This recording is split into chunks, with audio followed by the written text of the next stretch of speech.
Welcome back to the Deep Dive. Today, our mission, well, it's really tailored for you, especially if you're trying to navigate these really complex modern conversations. We're drilling down, not just looking at the surface debates about science or gender or politics, but actually searching for the philosophical and maybe even spiritual bedrock underneath them all. Yeah, the foundations. Right. Yeah. How do we square our education or scientific understanding maybe with our personal beliefs? Then maybe even more practically, how do we even talk to someone who seems to live in a fundamentally different reality? And that's the core, isn't it? We're looking at this foundational tension. Yeah. Because the really critical questions of our time, like what is freedom? What's the inherent value of a human life? What even is truth? They're shaped less by just sort of historical accident Right. and much more by the gods, or maybe the lack of gods, that a culture fundamentally worships. That's interesting. And what's fascinating, I think, is that when we dig into this, we often expose the, let's call it, spiritual DNA of arguments that seem totally secular on the surface. Oh. The outcome of these huge cultural debates. It's often decided way before anyone even starts talking.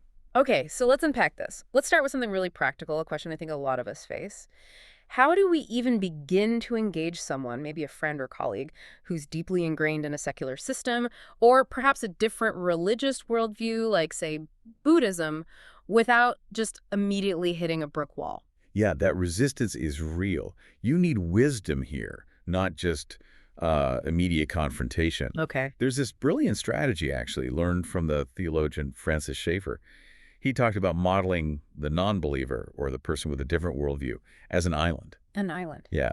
And if you, the outsider, just rush in with your boat, full speed ahead with your argument. Could crash on the rocks. Exactly. You crash on the cliffs of their intellectual defenses, their worldview defenses. The key, he said, is to first go around the island. Sort of scout it out. Precisely. You have to find the safe harbor, the beach landing, right? You need to locate the good landing spot. And that spot is usually an area in their life where they have a profound felt need. A felt need. Okay. This lets you start by addressing a deep personal problem, maybe using the wisdom that's inherent in, say, the biblical worldview, but without ever needing to mention the word Bible initially. So it's like discipleship first, connecting an idea to their actual life before you even introduce the source. That's the idea. It makes the solution immediately relevant to them. Okay, give me an example. So instead of starting maybe with a debate on the deity of Christ, Right, which might be a cliff. you might start a conversation about, say, the absolute dignity and equality of women, especially if you're in a culture that maybe still holds pretty rigidly to something like Namjamyobi, that idea of male superiority. Exactly. That inherent dignity, that's good news for anyone suffering under that kind of cultural oppression, right? It connects directly to their heart, to their experience. Yeah, I can see that. And this actually leads us nicely to this fascinating concept that, surprisingly, even atheists seem to be pursuing. Truth, with a capital T. Well, okay. Think about some of these high-profile skeptics, maybe someone like Jordan Peterson. They are relentlessly, passionately pursuing truth, capital T, truth. Yeah, you definitely see that. Yet, the really astounding finding in the material we're looking at is that the concept of objective capital T truth, this idea that reality is fixed, that it corresponds to actual fact, it simply doesn't exist as a major societal quest in most non-biblical cultures. Whoa, hang on. That's a huge claim. Why? Why would the pursuit of truth be uniquely linked to the Judeo-Christian tradition? Well, think about it. The concept rests on needing a reliable, unchanging source. If you look at many Eastern or ancient philosophies, reality is often seen as cyclical or impersonal, or maybe ultimately just an illusion. So there's no fixed anchor point for objective truth. And if there's no anchor, there's no real compelling reason to search for it. But the biblical worldview starts differently. It posits a God who is truth, who speaks reliably, whose creation is rational and knowable. Because he made it rationally. Right. That's why Jesus could say, the truth will set you free. That very link between fixed, objective truth and genuine freedom. That's a core Christian concept. And it continues to echo even in the minds of people who've completely rejected the source. So you're saying atheists searching for truth are kind of chasing a ghost, a concept planted by the very tradition they often reject. In a way, yes. The desire itself is shaped by that heritage. And speaking of Peterson, you mentioned him. The sources we looked at suggest he's profoundly close, intellectually maybe, to professing Christ, but there's some kind of massive internal barrier stopping him. It's the cost. That's what the sources strongly assert. He seems to have the intellectual clarity, he can see the logic, but he also sees the revolutionary changes it would demand in his life. Like a total overhaul. A total moral and behavioral overhaul, yeah.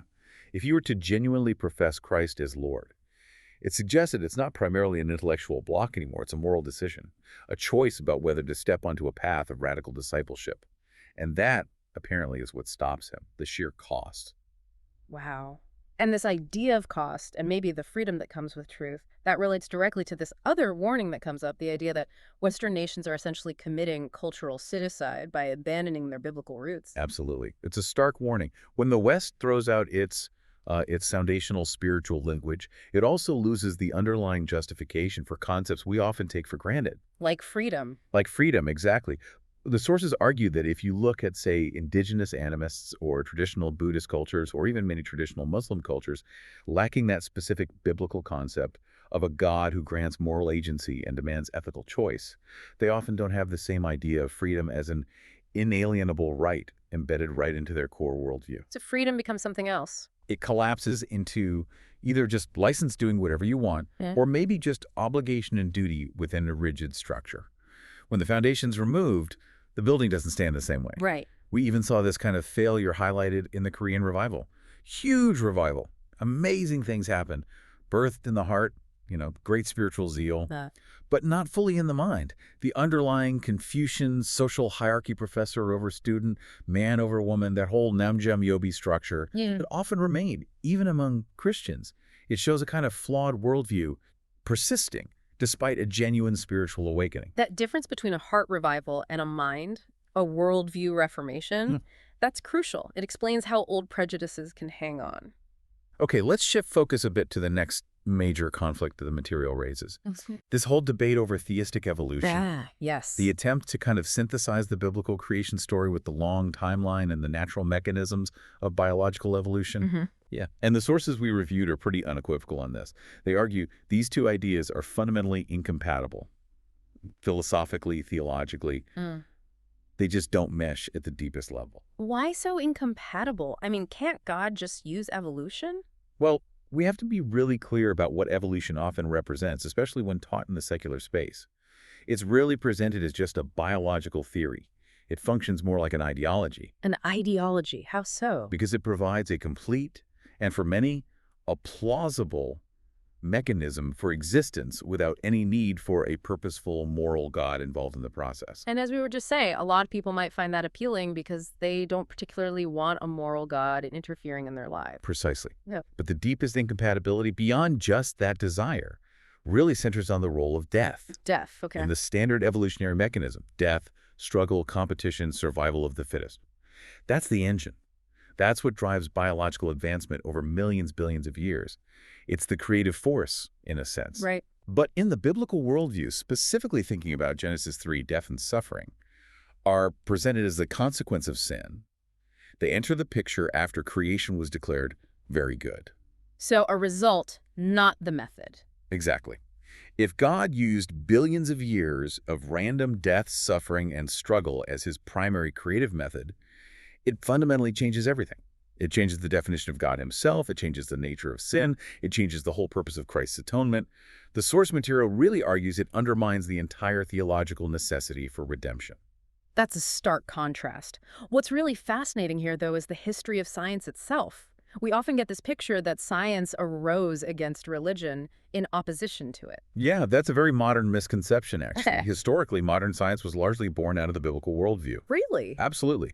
The early giants of science, Newton, Kepler, Boyle, Pascal, many were deeply religious thinkers, often theologians themselves.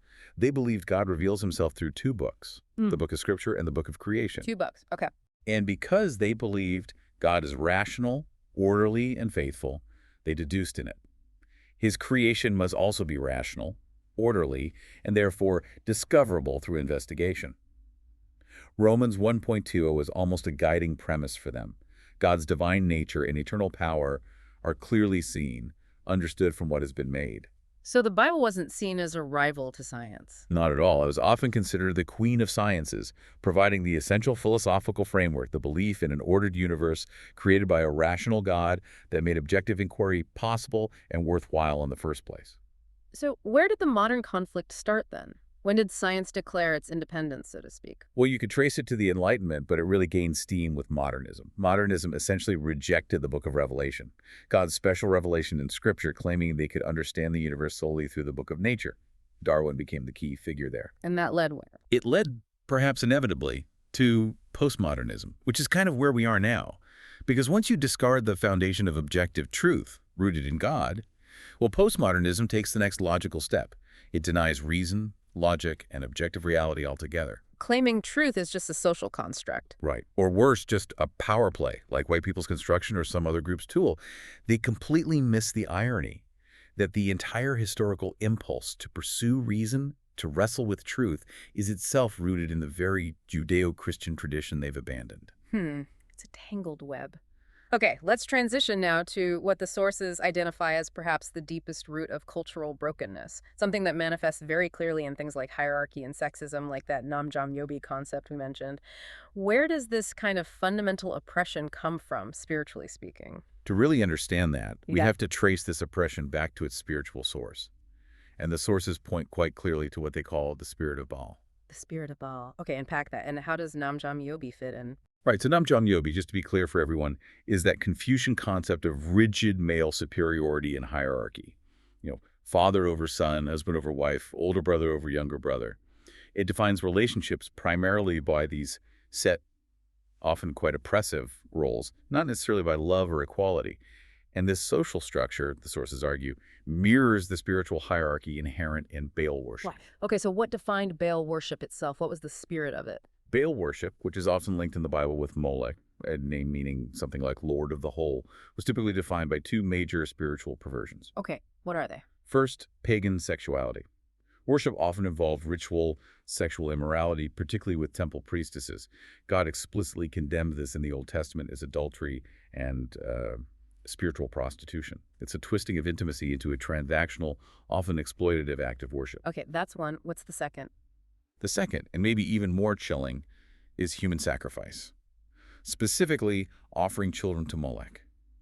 The ultimate demand of this type of pagan deity was the sacrifice of the innocent, the vulnerable, often for the perceived benefit, convenience, or prosperity of the worshiper. That's horrifying. And Yeah. how does that relate to modern times? Is there a connection drawn? Yes, the sources make a pretty direct and frankly chilling connection.